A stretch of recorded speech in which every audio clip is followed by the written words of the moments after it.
मैं आपसे जानना चाहूंगा कि अफगानिस्तान की नजर कहां पर है, लेकिन बड़ी खबर का रुख कर लेते हैं। मैं कर्नल टीपी त्यागी आपका एक बार फिर रुख करूंगा। पाकिस्तान के खिलाफ एक और एक्शन की तैयारी में है भारत। पाकिस्तान को मिलने वाली वित्तीय सहायता रोकने की भारत कोशिश करेगा।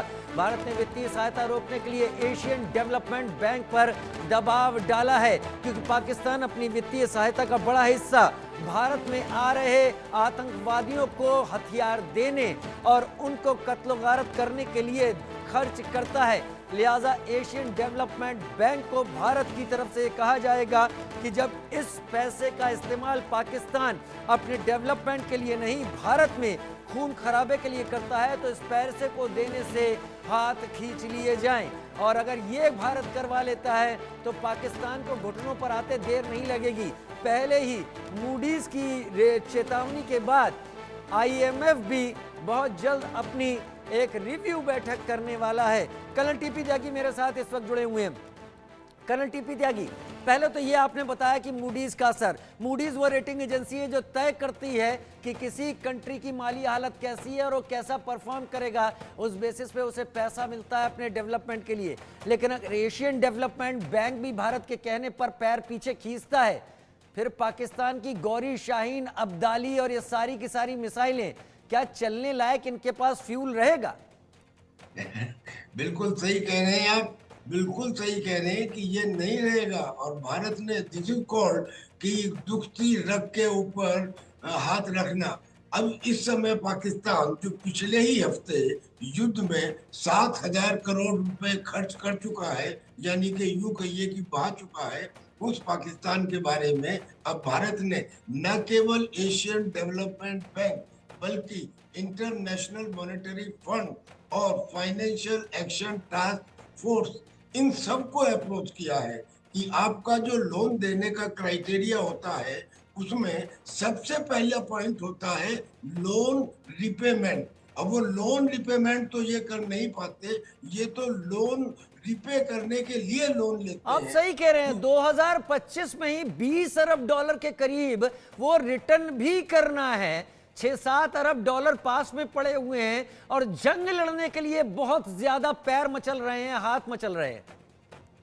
तब इसको तो शेख चिल्ली वाली बात कहते हैं, किसी की जुबान तो रोकी नहीं जाती। और अगर आप किसी को चांटा मारते हैं तो उसे रोने से रोक नहीं सकते, तो ये एक किस्म का पाकिस्तान का रोना है। लेकिन ये सच है कि भारत, क्योंकि भारत का, देखिए भारत के कैरेक्टर को आप यहाँ से समझिए कि जब हमने सर्जिकल स्ट्राइक की थी या जब हमने बालाकोट स्ट्राइक की थी, बहुत सारे लोग कह रहे थे इंटरनेशनल कम्युनिटी का दबाव आएगा। किसी इंटरनेशनल कम्युनिटी के देश की तरफ से एक चू भी नहीं आई।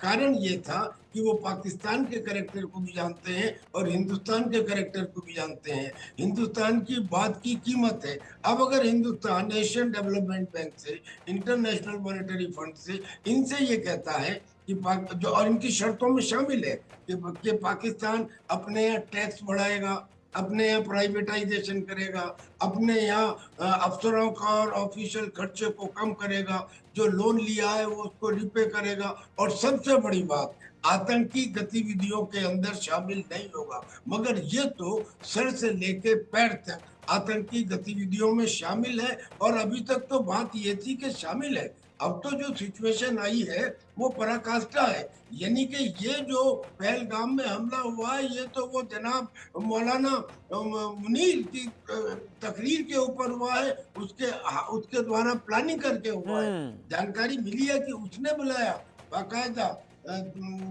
इसको, हाफिज सईद को, लश्कर तैयबा को, और इसको जिम्मेदारी थी, और उसने TRF को, कर्नल टीपी त्यागी, जो करना था पाकिस्तान की तरफ से इन टेररिस्ट ने पहलगाम में कर लिया। लेकिन मुझे लगता है कि भारत की सरकार और भारत का थिंक टैंक ये बात मान चुका है कि बस बहुत हो चुका।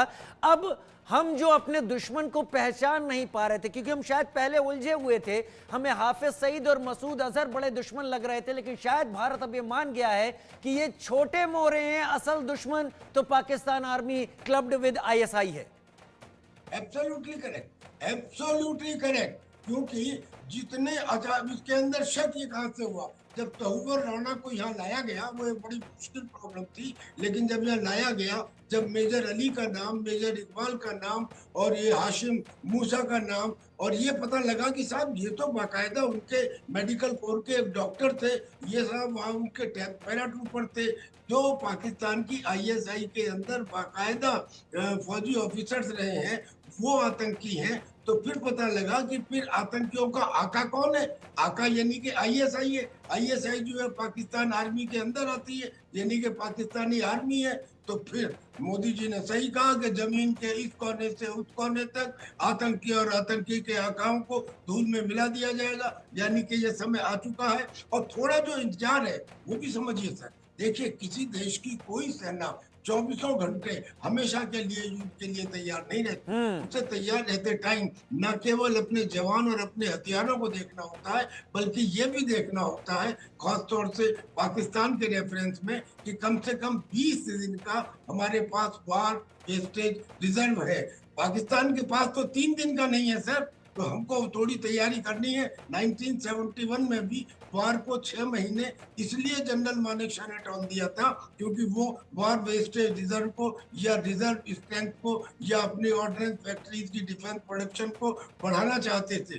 तो थोड़ा सा समय की बात है, लेकिन ये at the time and place of our choosing Pakistan will be given an answer which will not only be befitting, it will be beyond his imagination. आप बहुत सीनियर हैं, आप बहुत वरिष्ठ हैं कर्नल टीपीएस त्यागी, लेकिन आप मुझे सर न कहें, आप मुझे राजीव कह के संबोधित करें तो कहीं ज्यादा अच्छा रहेगा, क्योंकि मैं जानता हूं कि वॉर में जब तक सरप्राइज एलिमेंट नहीं होता है तब तक वॉर का मतलब नहीं रह जाता। भारत किस सरप्राइज एलिमेंट की तैयारी कर रहा है, आपसे जानने की कोशिश